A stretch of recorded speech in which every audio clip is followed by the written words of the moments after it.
Hello everyone. Welcome to GTS. आप सभी का जीटीएस में स्वागत है। आज हमारे साथ हैं सोनम सिंह। इन्होंने दो एग्जाम क्रैक किए हैं रिसेंटली। एक तो व्यापम सब इंजीनियर और एक क्रैक किया इन्होंने आईटीआई टीओ।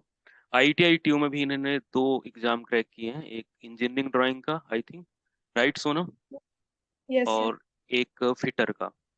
तो आज हम इनके साथ एक अनुभव शेयर करेंगे, क्योंकि इनका ब्रांच मैकेनिकल था और मैकेनिकल में वैकेंसीज कम आती हैं। पहली चीज तो ये।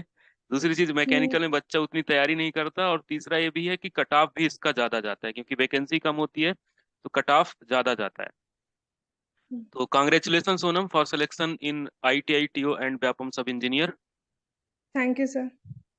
तो आपने कोचिंग कब ज्वाइन किया था? सर मैंने कोचिंग जुलाई 2022 में ज्वाइन की थी। 2022 में सब इंजीनियर की वैकेंसी उस टाइम आई थी?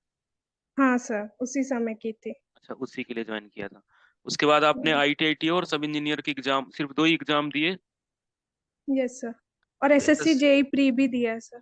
हो गया मेंस था उसमें। मेंस दिया, नहीं मेन दिया? सभी देगा। दिया है सर, दिया है। मेंस दिया है, कैसा गया मेंस का पेपर? सर अच्छा गया है। अच्छा। अच्छा गया था। आप क्या है हम्म। ना, आपकी ब्रांच मैकेनिकल है ना, तो मैकेनिकल के जो बच्चे हैं तैयारी नहीं करते हैं, तो आप उनको सजेशन क्या देना चाहते हैं कि आपका सिलेक्शन कैसे हुआ, क्या चीज इंपॉर्टेंट थी जो आप जल्दी क्रैक कर लिया आपने एग्जाम? क्योंकि बहुत सर कम वो समय है। जुलाई अभी आया नहीं है, एक साल नहीं हुए हैं आपका। हम्म सर वो एक्चुअली ऐसा हुआ था कि मैं जब से इंजीनियरिंग की थी मुझे हमेशा टेक्निकल फील्ड में जाना था। और वेकेंसी तो नहीं आती थी, लेकिन मैं कंटिन्यू तैयारी थोड़ी थोड़ी अपनी चालू ही रखती थी। फिर अपनी तैयारी को बूस्टअप करने के लिए मैंने कोचिंग ज्वाइन की थी, जिसमें फिर सर बोलते थे कि एमसीक्यू लगाने चाहिए। जो कमियां रह जाती थी वो सर के कहने के बाद से मैंने वो सब अपनी पूरी की थी। तो इस वजह से सर वो चलती रही और फिर वो हो गया ऐसे। ये आपका एक बहुत बड़ा पॉजिटिव पॉइंट था कि आपने जैसे मैकेनिकल से इंजीनियरिंग की, फिर मैकेनिकल की तैयारी करते रहे, इस वजह से हम्म। आपका सिलेक्शन हो गया। और दूसरी हम्म। चीज मैं ये भी बताना चाहता हूँ आपको कि जैसे, या जो मतलब देख रहे हैं, देखेंगे आगे चल के, उनके लिए भी कि जैसे आपने अगर इंजीनियरिंग की है, इलेक्ट्रॉनिक्स का कोई स्टूडेंट है या मैकेनिकल का है या इलेक्ट्रिकल का है, पोस्ट तो कम आती है, लेकिन अगर आपका टेक्निकल बैकग्राउंड है तो आपका इसमें सिलेक्शन इजिली हो जाता है। दूसरी चीज हम्म। ये भी है कि आप अगर जेई बन रहे हैं ना, तो आप जो नॉर्मल नॉन टेक्निकल की वैकेंसी है, जैसे एक ट्रेंड चल रहा है पटवारी का, बहुत सारे बच्चे हम्म। पटवारी, तो उनसे एक ये बड़ी पोस्ट होती है। जैसे अभी एक और हम्म। रिसेंटली वैकेंसी आई है पीजीसीएल की, एमपी पीजीसीएल की, hmm. Power grid corporation of India limited की। तो उसमें भी हम्म। ऐसा है कि वो जो लेवल 8 की वैकेंसी है, और पटवारी हम्म। लेवल 2 या 3 की होगी, मुझे नहीं, मैंने तो नहीं देखा, लेकिन इससे ज्यादा की तो नहीं है। हम्म। तो एक तो क्या है, हम्म। पोस्ट का फर्क पड़ता है। दूसरा, आप एक हम्म। उस डिपार्टमेंट में जाते हैं जिसकी आप मतलब तैयारी कर रहे हैं, 4 साल आपने इंजीनियरिंग में वेस्ट की है वो। और एक हम्म। जो आप बोल रहे हैं कि मैकेनिकल की वैकेंसी कम आती है, ये तो राइट है कि मैकेनिकल की वैकेंसी कम आती है, लेकिन आती हमेशा है, रेगुलर वैकेंसी हाँ। आती है। तो अगर आप थोड़ी सी भी मेहनत करते हैं तो मैकेनिकल में मेरे हिसाब से तो ज्यादा इजी है सिलेक्शन लेना, या किसी भी हम्म। इंजीनियरिंग फील्ड में लेना ज्यादा इजी है। और हम्म। क्या स्ट्रेटजी थी, मतलब पढ़ने का कितना समय आप देते थे पढ़ाई में, और कितना समय मतलब एमसीक्यूज पे, कितना थ्योरी पे समय देते थे, कितना नॉन टेक्निकल में? क्योंकि ज्यादातर हम्म। दिक्कत यही होती है कि बच्चा टेक्निकल पढ़ता है तो नॉन टेक नहीं पढ़ता, नॉन टेक पढ़ता है तो टेक्निकल हम्म। नहीं पढ़ता। तो आप दोनों को हम्म। कैसे बैलेंस कर रहे थे? हम्म। सर वो जैसे एमपी सब इंजीनियर का मैंने पेपर एनालाइज किया था, तो उसमें नॉन टेक और टेक का दोनों ही इक्वल वेटेज था। इस वजह से दोनों को इक्वल इंपॉर्टेंस देना बहुत जरूरी था। तो मैं कोचिंग के हिसाब से अपना मैनेज करती थी। जैसे कोचिंग में टेक्निकल पढ़ा दिया जाता था, घर आके उसको 1 और 2 आवर बस रिवीजन करके टारगेट बेस्ड स्टडी ज्यादा करती थी। जैसे 100 एमसीक्यूज लगाने हैं तो वो लगाने हैं, चाहे वो 4 घंटे में हो या 5 घंटे में हो। और सुबह कोचिंग आने से पहले मैं नॉन टेक पोर्शन की प्रैक्टिस करके आती थी, जिसमें जीके, एप्टी, रीजनिंग का थोड़ा थोड़ा प्रैक्टिस करके कोचिंग आती थी, और आके टेक्निकल प्रैक्टिस करती थी। नॉन ये- टेक्निकल को भी उतना ही इम्पोर्टेंस आपने दिया जितना हम्म। कि टेक्निकल को? दोनों जरूरी भी हाँ। होता है, क्योंकि नंबर तो दोनों के इक्वली मिलने हैं। चाहे आप टेक्निकल में बहुत अच्छे हो तो आपका सिलेक्शन नहीं होगा, नॉन टेक में भी बहुत अच्छे हैं तो आपका सिलेक्शन नहीं होगा।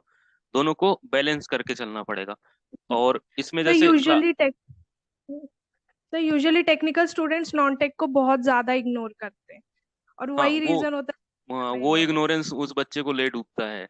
और ये होता है। भी है, मैं क्लास में भी यही समझाता हूँ कि अगर आप टेक्निकल अकेला बहुत अच्छा कर लेंगे तब भी आपका सिलेक्शन नहीं होना।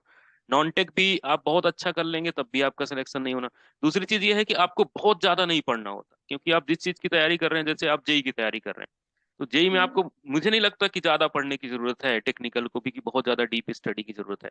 आपने टेक्निकल कितना पढ़ा था जेई के हिसाब से? सर जेई के हिसाब से मैंने मेन टॉपिक्स ही पढ़े थे, क्योंकि पता था कि 20-25 क्वेश्चन तो टफ आने ही है। हम्म। तो वो पोर्शन स्ट्रॉन्ग कर लिया था, जो मेन मेन सब्जेक्ट होते हैं जैसे एफएम हो गया, सोम हो गया, थर्मो हो गया। इनमें से तो आते ही हैं क्वेश्चंस, तो मैंने इन सब्जेक्ट्स पे ज्यादा फोकस किया। और बाकी फिर नॉन टेक को इम्प्रूव किया था, जैसे हिंदी, इंग्लिश, इन हम्म। सब पे ज्यादा टाइम नहीं, दिया था ये फिर ये मैंने। आपकी स्ट्रेटजी सही थी। मेरा भी कहना यही रहता है कि आप 100% की तैयारी मत करिए, क्योंकि अगर आप हम्म। 100% की तैयारी करेंगे तो आप रह जाएंगे। क्योंकि आप किसी हम्म। सब्जेक्ट में बहुत ज्यादा आपको समय देना पड़ेगा, आपको उस सब्जेक्ट का बहुत नॉलेज हो जाएगा, लेकिन एग्जाम क्रैक नहीं होगा। उसके लिए हम्म। आपको 90% की प्रिपरेशन करनी है। जैसे टेक्निकल आप पढ़ें तो पूरा मत पढ़िए, जो मेन मेन सब्जेक्ट है उनको अच्छा कर लीजिए, क्योंकि आपको पता है 10% आप अटेम्प्ट नहीं कर पाएंगे, आप कितना भी पढ़ के जाएं। और अगर आप वो 10% भी अटेम्प्ट कर लिए तो फिर आप नॉन टेक में जीरो हो जाएंगे। तो यस। दोनों को आप बैलेंस करके चलें, ठीक। और जो हम्म। हमारे न्यू स्टूडेंट्स हैं जो मैकेनिकल के हैं, जिनको डर रहता है कि सिलेक्शन होगा कि नहीं होगा, उनको क्या कहना चाहते हैं आप? सर मैं यही कहना चाहूंगी, अगर इंटरेस्ट है तो उसमें लगे रहना चाहिए, कभी ना कभी वो वैकेंसी आएगी और आपका क्रैक होगा। लेकिन वो है कि लोग हार मान जाते कि वैकेंसी नहीं आती है, नहीं आती। बट सर अभी हम एक दो वैकेंसी के लायक भी तैयार नहीं होते और पहले से बोलने लगते कि नहीं होगा। एटलीस्ट उतना तो प्रिपेयर करें। ऐसा। प्रिपरेशन ज्यादा इंपॉर्टेंट है। हाँ। वैकेंसी तो यस सर। सेकेंडरी है। वैकेंसी तो हाँ आएगी सर। ही, लेकिन अगर आप हम्म। प्रिपेयर ही नहीं करेंगे तो वैकेंसी आके चली जाती है। एग्जाम का हाँ भी यही सर। हो रहा है कि जितने भी एग्जाम हो रहे हैं, अचानक से वैकेंसी आती है, 2-3 महीने में पेपर हो जाता है। तो एटलीस्ट हाँ 6 मंथ सर। आप प्रिपरेशन कर लीजिए, देन फिर आप आगे बढ़िए। Yes thank you sir. Sonam हमारे साथ बनने के लिए। Thank you sir.